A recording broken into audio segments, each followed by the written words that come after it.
میں چاہتا ہوں میری روزی کھل جائے. تو آپ نے کہا ادم علی الطہارہ یوسع علیک رزقک، تو باوضو رہا کر تیرا رزق کھل جائے. کوئی زور لگتا ہے وضو؟ تمہارے یہاں تو سردی ہوتی ہی کوئی نہیں کہ بھئی ٹھنڈا پانی ہے کیسے وضو. یہ تو ہمارے لیے مسئلہ ہے کہ بھئی ٹھنڈا پانی ہے کیسے وضو کرو. وہ ہمارے گاؤں کا مراسی مجھے مل گیا. میں نے کہا چل نماز پڑھے. نہیں جی میاں جی سردی بڑی نہ لے جاؤ، سردی بڑی. مراسیوں کو سردی زیادہ لگتی ہے. میں کہا نہیں آج تک نماز پڑھا کے چھڑنا ہے. میں اس کو لے کے جب وہ ٹوٹی پہ بیٹھا نا، جو ہی ہاتھ پہ پائے وہ حال ہے وہ ٹھنڈا پانی ہے، وہ حال ہے وہ ٹھنڈا پانی. تمہارے لیے تو یہ مسئلہ بھی نہیں کہ ٹھنڈا پانی. میرے نبی کی یہ سارا مجمع لے لو، یہ اوپر مستورات لے لیں. ادم علی الطہارہ یوسع علیک رزقک. میرے نبی نے فرمایا باوضو رہنا شروع کر دے، اللہ تیرا رزق کھول دے گا. اب یہ اللہ رسول کی آپس کی بات ہے تو میری بات ہوتی تو دیوار پہ مار دو. تجربہ کرو. نبی کی بات کو تجربہ کر کے نہیں کرتے، یقین کے ساتھ کرتے ہیں.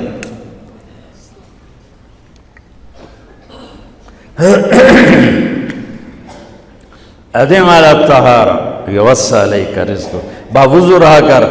اچھا باوضو رہنے کے اور فائدے. اللہ پیار کرتا ہے، شیطان ڈرتا ہے.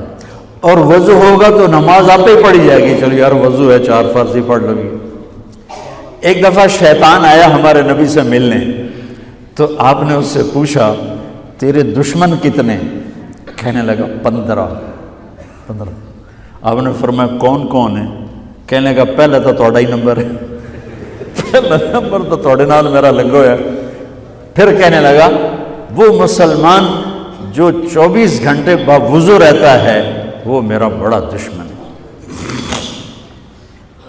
جو باوضو رہتا ہے اور باوضو سوتا ہے، ایک فرشتہ اس کے لیے بندگی کا ثواب لکھتا رہتا ہے. خیر واپس آتا ہوں. میرے نبی نے فرمایا 4 باتیں لے لو اور دنیا بھی تمہاری آخر. ساری PIA زندہ ہو جائے گی، ساری اکانومی زندہ ہو جائے گی، ساری معیشت زندہ ہو جائے گی. 5 بھی نہیں، ایک انگلی بھی آپ نے نیچے کر دی. کہیے بس اتنی لے لو. حفظ و امانت، صدق حدیث، حسن خلیقت، عفت فی طعمت. کیا خوبصورت. ساری زندگی کسی کو دھوکہ نہ دینا. دیانت داری. میرے ملک کے ادارے کیوں ڈوب گئے؟ دیانت نکل گئی، کھوٹ آ گئی، دھوکہ آ گیا. میرے نبی نے کہا حفظ امانت، کبھی امانت میں خیانت نہ کرنا. صدق حدیث، کبھی جھوٹ نہ بولنا، ہمیشہ سچ بولنا. میرے نبی نے فرمایا میرا امتی ہر گناہ کر سکتا ہے، 2 نہیں کر سکتا. ایک جھوٹ کبھی نہیں بولے گا، ایک دھوکہ کبھی نہیں دے گا. میرے نبی کی 2 صفتیں ہائی لائٹ ہوئیں، صادق اور بولو کیا ہیں؟ کوئی اور بھی تو ہو سکتی تھی جس سے مشہور کیا. کعبہ قوسین بھی تو ہے، اور ادنا بھی تو ہے، واللیل بھی تو ہے سیاہ زلفوں والا، والضحیٰ بھی تو ہے روشن چہرے والا. کس سے مشہور کیا؟ صادق امین. اگر آپ مجھ سے سوال کرو، میں ممبر رسول پہ بیٹھا ہوں کہ مولانا صاحب سارے دین کو 2 لفظوں میں بتاؤ، ساری شریعت کو، تو میرے پاس 2 لفظ ہیں، سچائی اور امانت داری. آپ مجھ سے سوال کرو مولانا صاحب ساری دنیا کے کفر کو بتاؤ، تو میرے پاس 2 لفظ ہیں، جھوٹ اور دھوکے بازی. جھوٹ اور خیانت، پوری دنیا کا کفر ان کے اندر چھپا ہوا ہے. سچائی اور دیانتداری، پوری دنیا کا اسلام اس کے اندر چھپا ہوا ہے. دیانت اور سچائی یہ بیج کی طرح ہے، اور پورا اسلام پھر باغ بن کے پھلتا پھولتا ہے. جھوٹ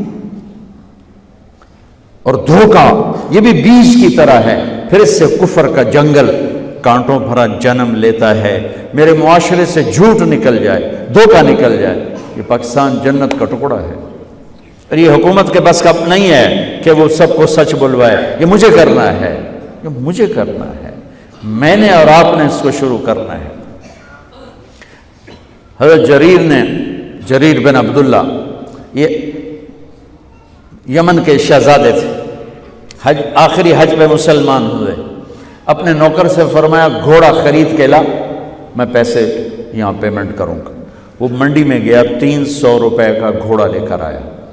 جب انہوں نے گھوڑے کو دیکھا تو وہ قیمتی تھا، مالک کو پتہ نہیں تھا، اور یہ گھوڑوں کی نسل کے پہچاننے والے اس سے کہنے لگے تیرے گھوڑے کے 400 کر دوں؟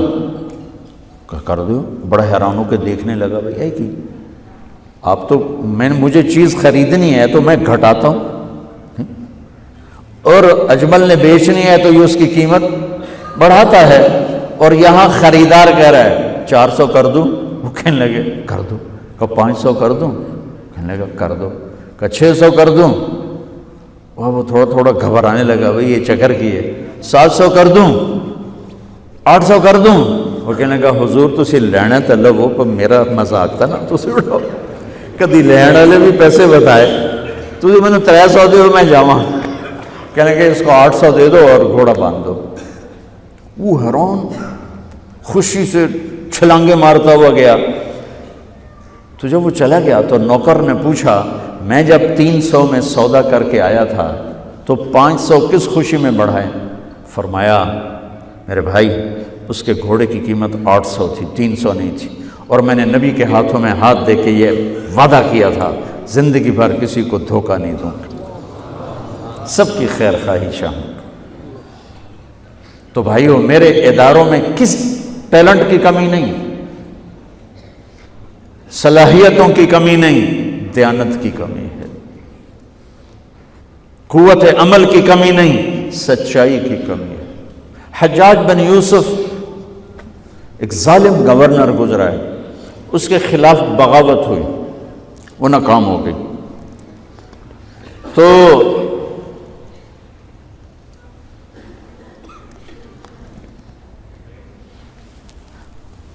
کوفہ میں ایک بزرگ رہتے تھے، ان کے بیٹے اس بغاوت میں شریک تھے۔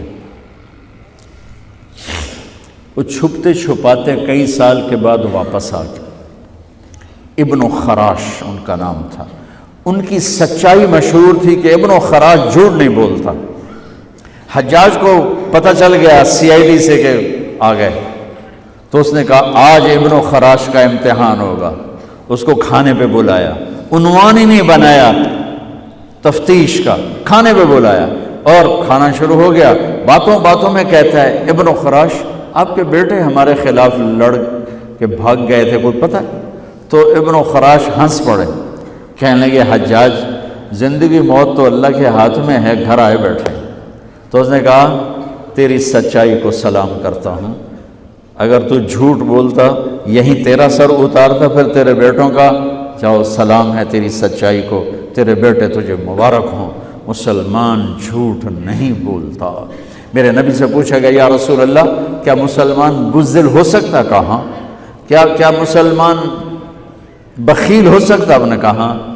پھر پوچھا گیا جھوٹ بول سکتا؟ کہا نہیں، جھوٹ نہیں بول سکتا۔